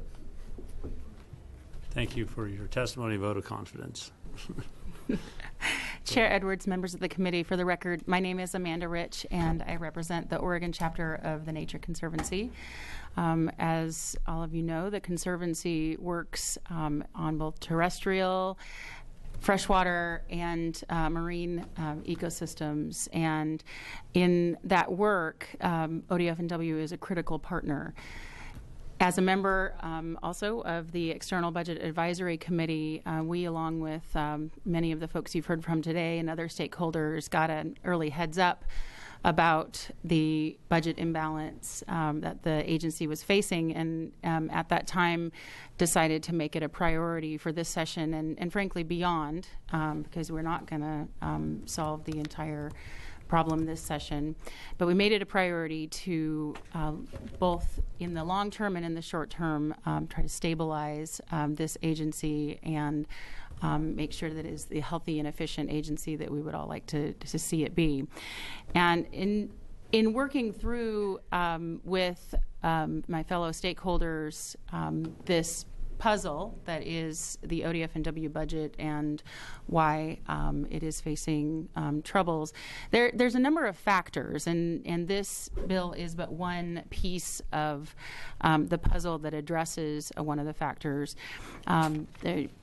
Other pieces of the puzzle include externalities such as folks who benefit from the good work that the department does, but are not license holders, your active recreational wildlife viewers, et cetera. And so there are, as part of the kind of overall budget package that you have heard about from Representative Rayfield and others, there are other pieces that would address some of those externalities as well, seeking alternative revenue sources from folks who benefit from the department's good work but aren't, again, kind of directly paying in as a license holder.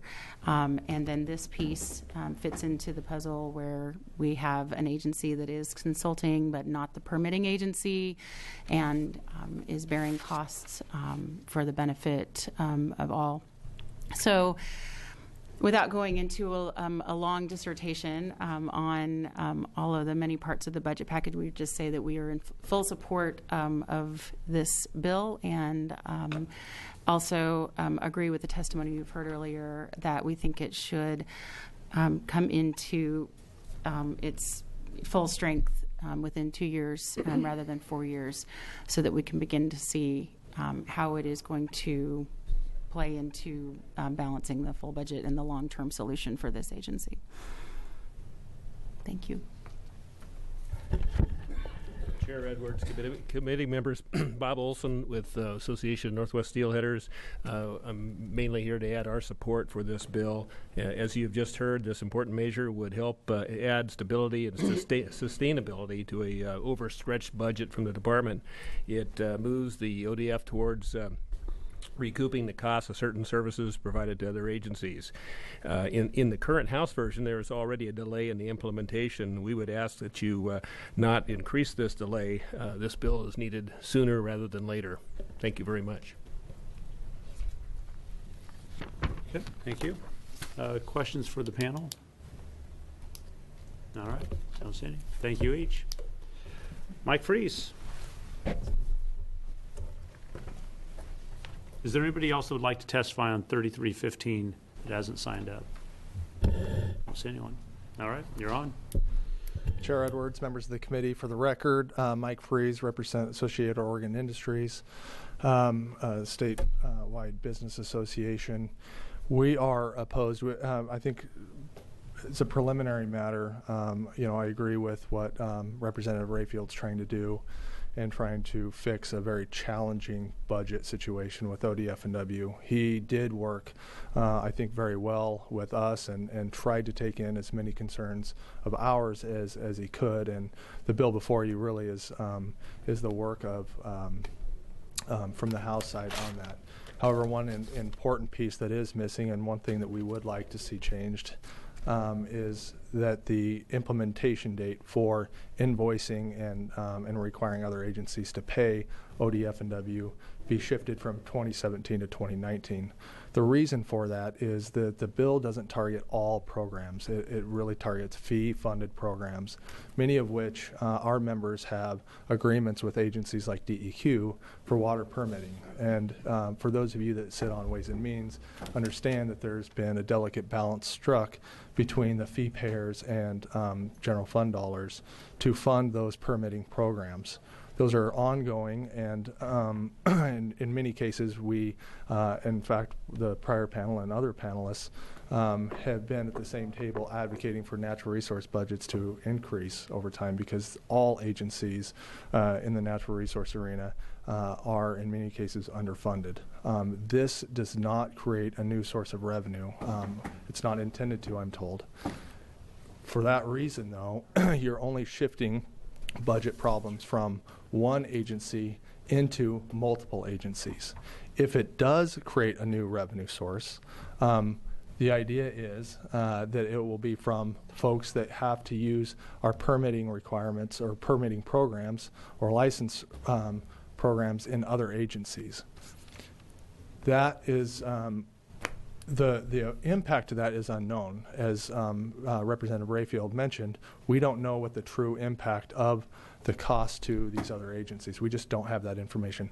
That is why we're asking for an additional biennia to make those decisions, and then to come to you and to the Ways and Means Committee with a better understood governor's budget to have that conversation and about what do fee payers need to be paying for. And I'm talking not just the hunting and fishing, but also the business community.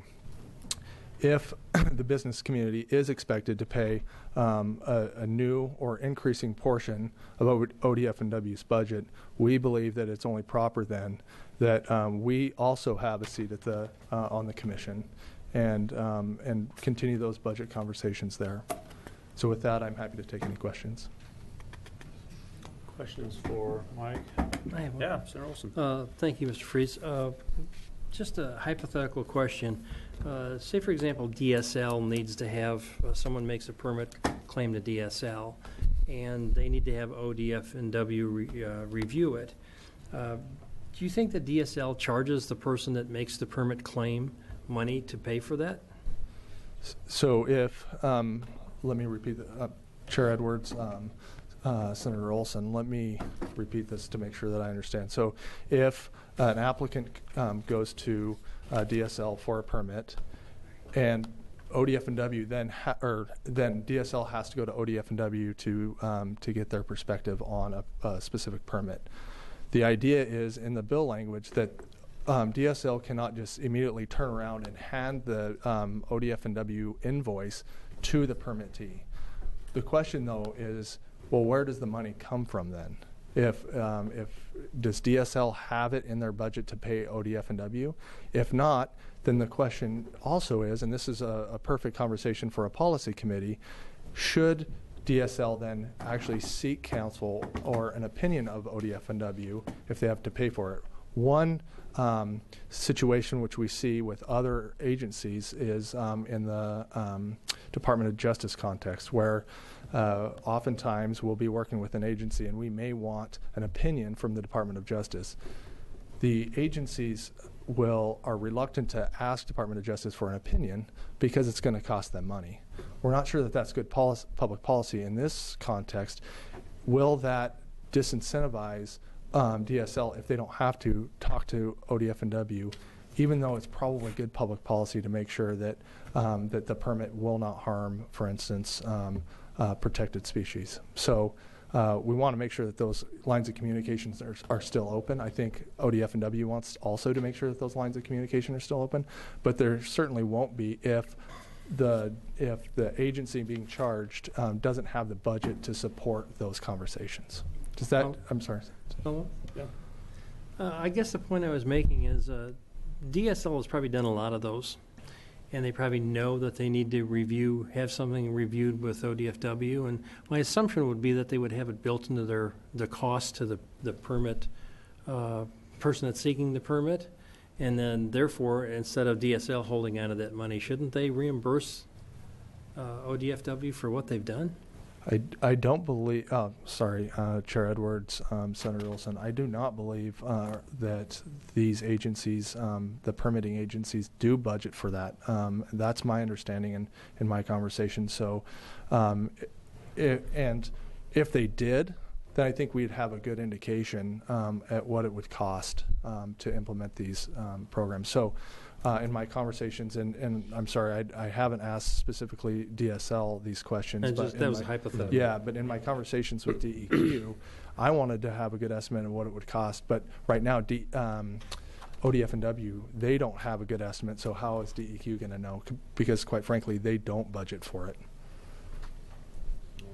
Yeah, Mr. Chair. Briefly. So just following up on that, so the concern would be that come next session, the agencies may need to raise their fees to incorporate this new cost. Chair Edwards, Senator Dembro, that's correct. We have been at the table and are supporting a 12% increase in water quality permit fees for the next 4 years in order to help bridge a budget gap that DEQ has. We think that 12% shows good faith that we are in fact trying to be at the table to do that. Now, if that now we're fearful that 12% won't be enough.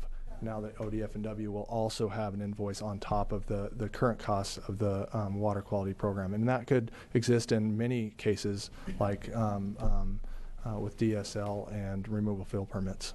So that's the fear, because remember, this is targeted at fee-based programs, not all programs across the agencies. And those fee-based programs, in large part, are what businesses help pay for. Thank you. I think that's a very important point. Thank you. All right. Thank you for your testimony. Appreciate it. We're going to close the public hearing on House Bill 3315A. We're going to open up a work session on the Beaver Dam bill. We're going to talk about some amendments. So that is, we're going to open up the work session on House Bill 3217A. And so there have been some amendments drafted. Rocky, Martha, would you like to come forward and present the amendments that you have worked on and tell us a little bit about what you're trying to accomplish?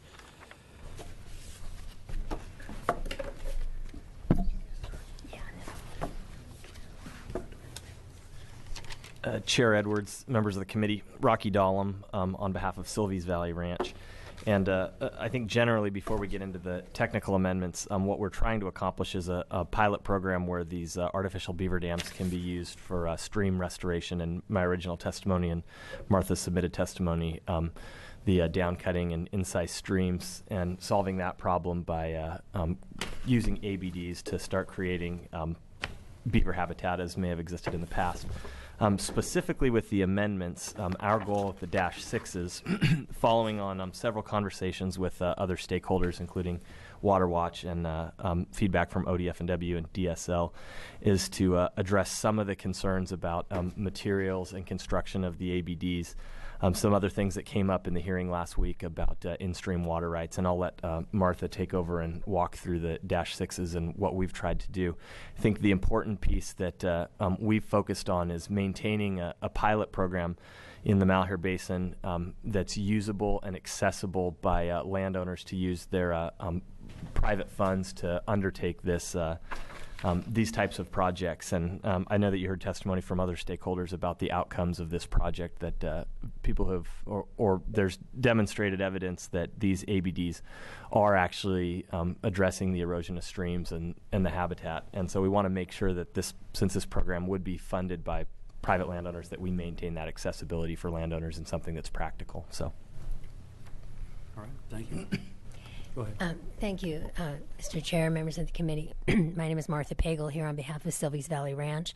I can walk through the amendments or respond to questions, but would you like a summary of what's covered here? If you could walk through the amendments, that would be sure. probably the most helpful. So starting on page 1, the first thing that this does is modify the definition of artificial beaver dams, and also at the suggestion of Legislative Council, it combined what had been 2 definitions, one for low-profile structure and one for artificial beaver dams.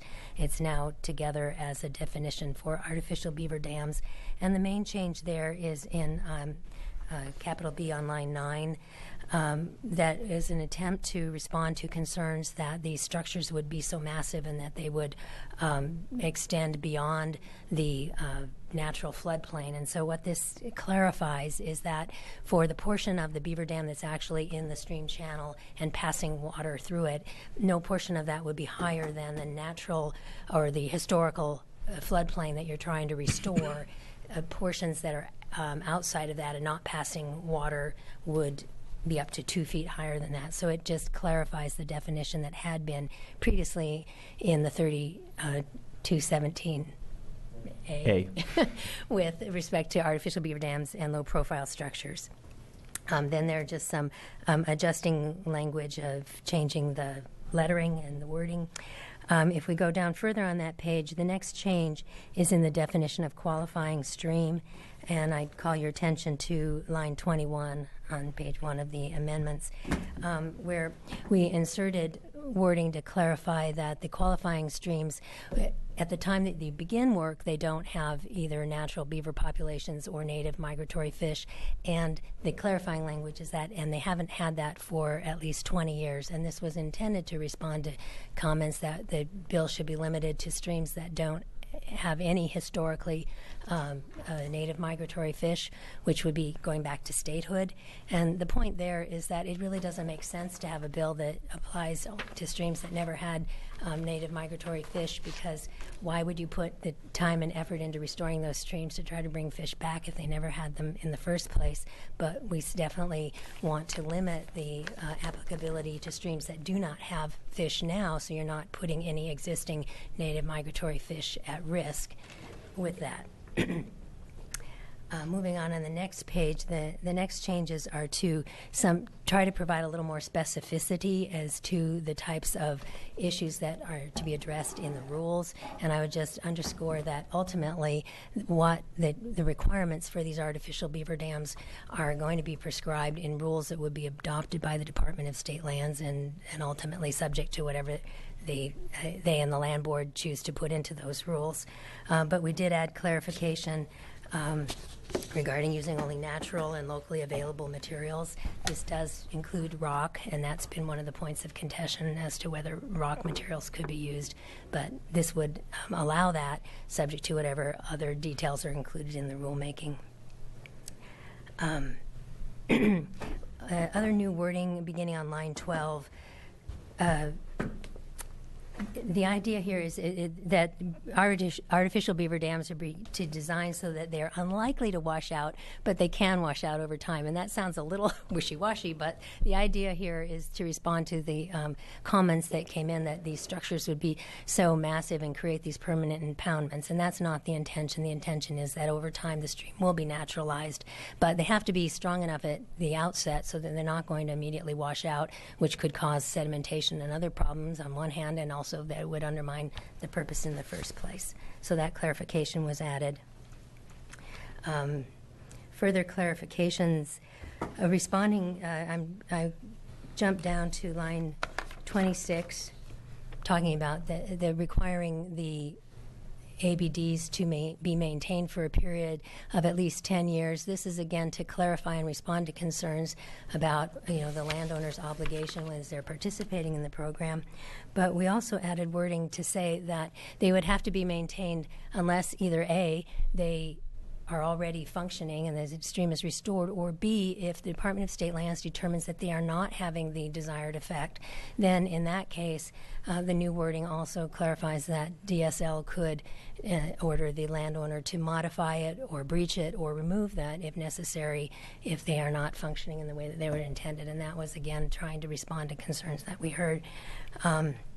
we added a fee to try to begin building up the funding for the Fish Passage program, which is kind of the backstop here. And I underscore again, if you read the whole bill, even with these amendments, the intention is that there will be fish passage naturally by the way that the ABDs are constructed and the way the system is restored. But if it's not, then ODFW does have the ability to require fish passage. If there's funding available, this fee would allow that fund to begin to accumulate over time. And finally, in recognition of comments from Water Watch, we added more clarifying wording to say that these ABDs could not be used as diversion structures for irrigation or other out-of-stream uses unless they were otherwise authorized under a water right.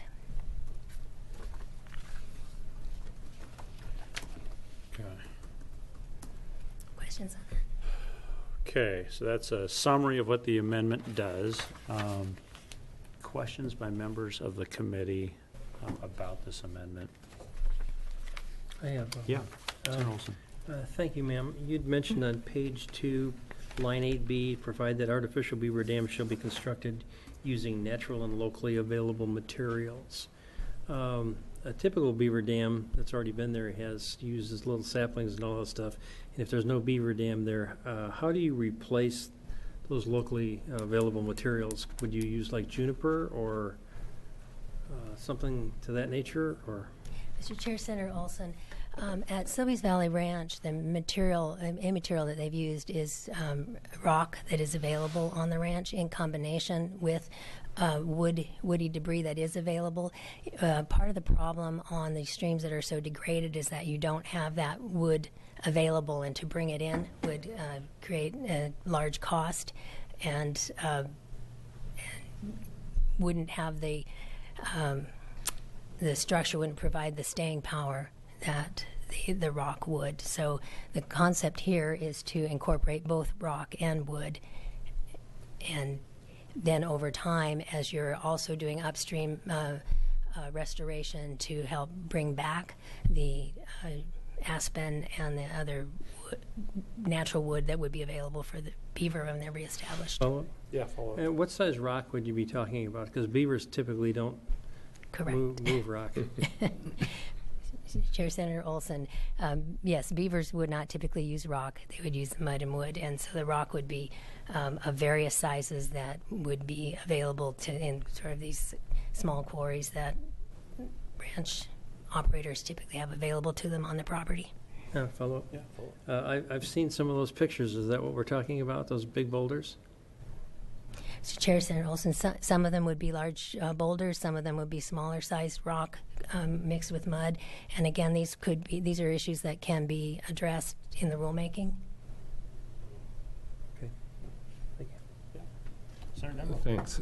Martha, along those same lines, so in the provision here about, the washing out and the natural erosion, it says that they're unlikely to wash out or fail suddenly, but they're also susceptible to natural erosion in a manner that mimics the characteristics of natural beaver dams.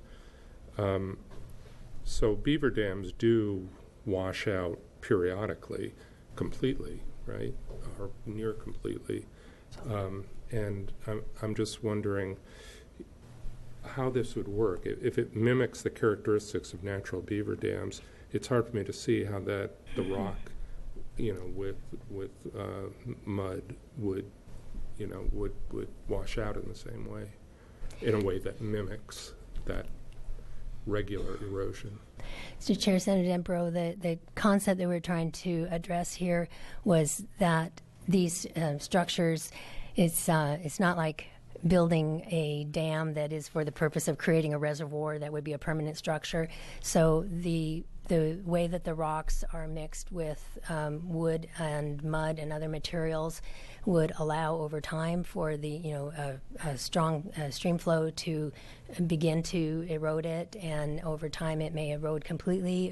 There may be vestiges of it, just as you would see in some places you have natural beaver dams that have been there for 100 years or longer, and in others they've washed out. It depends on the stream characteristics, but it is possible, and the intent here is that would be this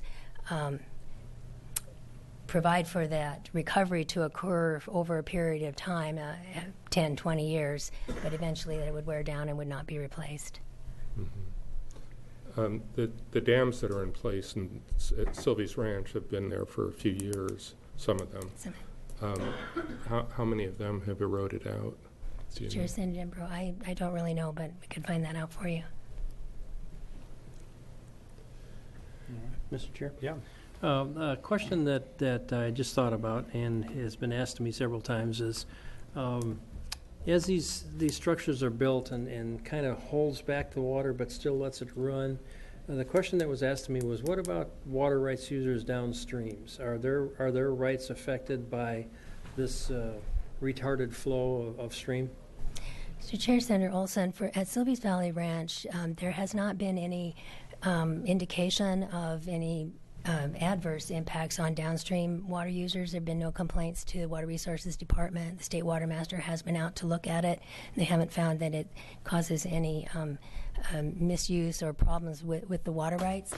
Ideally, or in theory, it may help provide a longer-term flow by slowing the water that you have later, access to the water later in the year. It's just moving more slowly through the system. Thank you. If I may make a comment. Yeah. I'm supportive of this. This is an experiment. This is something we need to do to look to see if we can replace things that are missing. I do have concerns with the large boulders.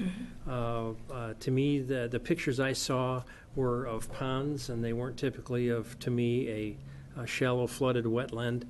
So I do have concerns over that, because if they erode out, it's going to put a lot of silt and debris into the water. But I like the concept. I like the fact that we would come back in and try to restore nature like a beaver would. Are we going to talk to a beaver and ask him how to build these dams?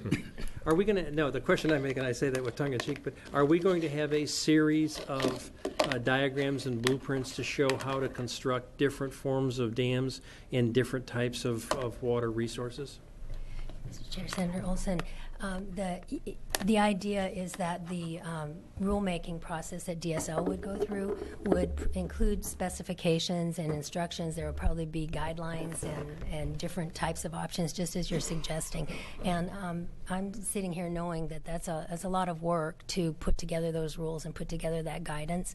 But the idea is to try to experiment, take this idea and try it in different settings and see what kind of results can be achieved. It is an experiment, but we tried to include enough safeguards that it's not going to be done on streams where you're going to be interfering with existing fish or other resources. It's in streams that are in really bad shape now, and maybe we can make them a little better. So to clarify, could you clarify what will be determined specifically in rule by the land board, aka the governor, the treasurer, and Secretary of State? Senator Edwards, members of the committee, the rulemaking that DSL will go through prescribes the qualifying structures for either a general permit or a general authorization, and that would typically have some specifications as to size and the types of materials that can be selected from. It is a little hard to put more of a finer point on it than that at this point, but that is part of the way the general permit process works, that it includes the specifications for what is allowable under that particular general permit. Mr. Chair. Yeah. I read on page 3 that there's a $5 fee at the end, a one-time fee, which is, that's okay. What happens if the dam is not constructed as per specifications, and who determines that, and what happens if it's not done correctly? Is there any point of penalty or fine for that? Mr. Chair, Senator Olson, the Department of State Lands would typically have enforcement authority. If someone, for whatever reasons, didn't comply with the conditions that are set out in the rules, there would be a way to seek enforcement of that under the rules or under their general enforcement authority. So that would be through follow-up. That would be through DSL. Department of State Lands, yes. Okay. But there would be no penalties or fines or, I guess, Chair just the Senator expense. Olson, DSL could probably respond to that more directly, but their authority does include power for civil penalties, for someone who is not, is who deliberate or with knowingly violates the rules. But for typically their structure is, or their enforcement process is that if somebody innocently made a mistake, that they'll work with them to correct it, and it has a kind of an increasing or an escalating provisions for enforcement. Senator Dembro. Thanks. Again, with the fee, the base bill requires fish passage to be paid for out of the fund, right? Correct. So, and if there is not money in the fund, the landowner doesn't have to do the fish passage. Is that right? Chair Sandember, yes, that's correct. So that for me is problematic, actually, that the question of will there be enough money in the fund to actually do the work, and if there's not the money, that the landowner is not required to do it. I mean, I think we either require fish passage or we don't. And I understand part of the motivation is to motivate, the landowners to try this experiment and as a means of improving the overall environment. They are also, and I talked with Rocky about this earlier, they are also ideally increasing the value of their property, which can become valuable in terms of providing forage and other values of the grassland, which I saw at Sylvie's Ranch and was very impressed with. So it does bother me that the landowner wouldn't be required to participate beyond paying a $5 fee per dam. So I wonder if you could sort of help me with that. Chair Senator Dembro, it really ultimately boils down to the policy call and how far you push. At what point does it become a program the landowner says, I'm just not willing to do this. The thinking here is that these streams are so badly degraded right now, and if those landowners do nothing, those streams are just going to get worse. They're not going to get any better. You're not ever going to have any fish returning to them because they can't live there right now. So the landowner does go through some expense. They're agreeing to monitor it for 10 years and keep it in place and try to make it work. And they're also, in the way, there's other language in the bill that talks a lot about constructing them in a way that will accommodate fish passage or try to allow for that naturally. So in many cases, you won't need to do anything else. But this backstop is there that if you are highly successful, if the fish come back, and if the structures they don't allow for the fish passage, then as it is now, the policy call is to say that the burden is on the fish passage program to come up with these funds. And the $5 fee is, individually $5 is nothing, but there's hopefully if a lot of landowners participate, there are a lot of little ABDs, a lot of $5 that are added to the fund over time, and it'll begin to provide a fund that will cover that backstop situation, recognizing that in most cases it probably won't be necessary. And in most cases, it won't be necessary because they are on streams that did not historically have fish. Is that what you're saying? Either that they didn't have fish, or that because of the way they were constructed, and then when the recovery is in place, that it does provide fish passage. You don't have to do anything else. If this works correctly, in many cases, there will be fish passage, and that's the intention, is to be able to have fish passage. What we're trying to avoid is an outright requirement up front that you go through a fairly complex process with ODFW to get a waiver from fish passage, which would have left it out anyway, or that they are committed to an expense in addition to what they've already done. Yeah, Senator Dembro. So we also have the -4 amendments, and where do they fall short in your estimation?